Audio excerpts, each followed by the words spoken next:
नाही नाही, हा हा प्रश्न अतिशय गंभीर आहे माझ्या मते, की आणि हे फार साधं नाही आहे. हं, हे ताबडतोब काही काळातच थांबेल अशातला भाग नाही. याचं कारण असं की उद्या जरी हॉर्मोजचा प्रश्न सुटला तरी सुद्धा हे पुढचे 3 ते 4 महिने हे सगळं सुरळीत व्हायला कमीत कमी वेळ लागेल.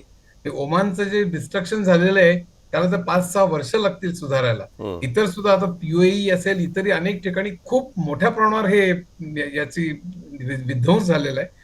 आणि त्यामुळे तेल पुरवठा हा सुरळीतपणे चालू व्हायला बराच काळ लागेल, जरी उद्या हा प्रश्न सुटला तरी सुद्धा. हं.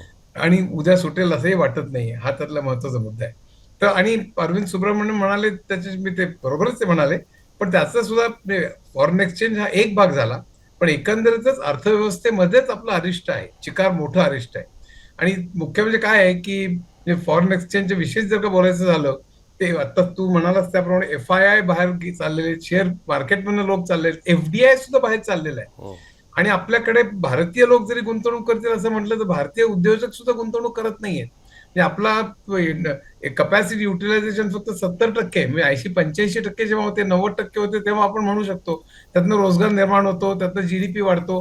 पण आपल्याकडे लोक इंडस्ट्री मधले जास्त कपॅसिटी वाढवत नाहीयेत, इंडस्ट्री वाढवत नाहीये, त्यामुळे रोजगार निर्मिती फारशी होत नाहीये. म्हणजे त्यांनी जेव्हा निर्मला सीतारामन यांनी कर कमी केले त्यांचे, म्हणजे 22%वर आणले कॉर्पोरेट, तेव्हा त्यांनी ते रोजगार निर्मिती आणि इंडस्ट्रीमध्ये घातले नाही. त्यांनी स्वतःचे शेअर्स विकत घेण्यामध्ये घातले. जसं ओबामानी 2008 साली 70 बिलियन पॅकेज दिलं होतं, तेव्हा लोकांनी आपलेच शेअर्स विकत घेऊन शेअर्स वाढवले. तसंच इथे थोडंफार झालेलं आहे.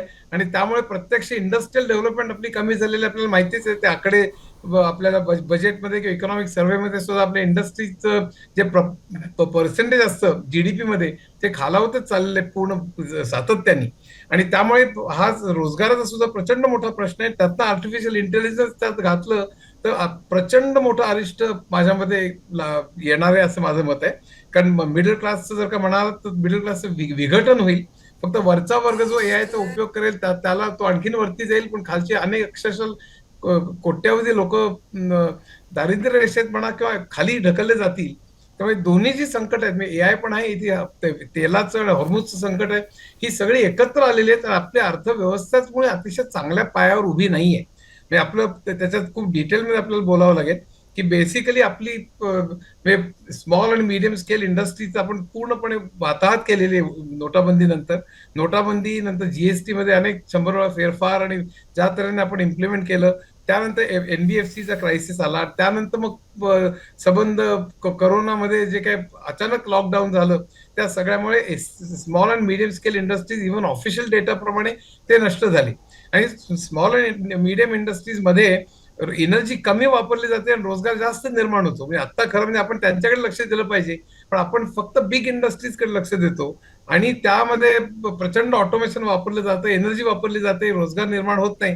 म्हणजे ऑटोमेशन वापरू नये आणि बिग इंडस्ट्रीज असू नयेत असं माझं मुळीच म्हणणं नाहीये.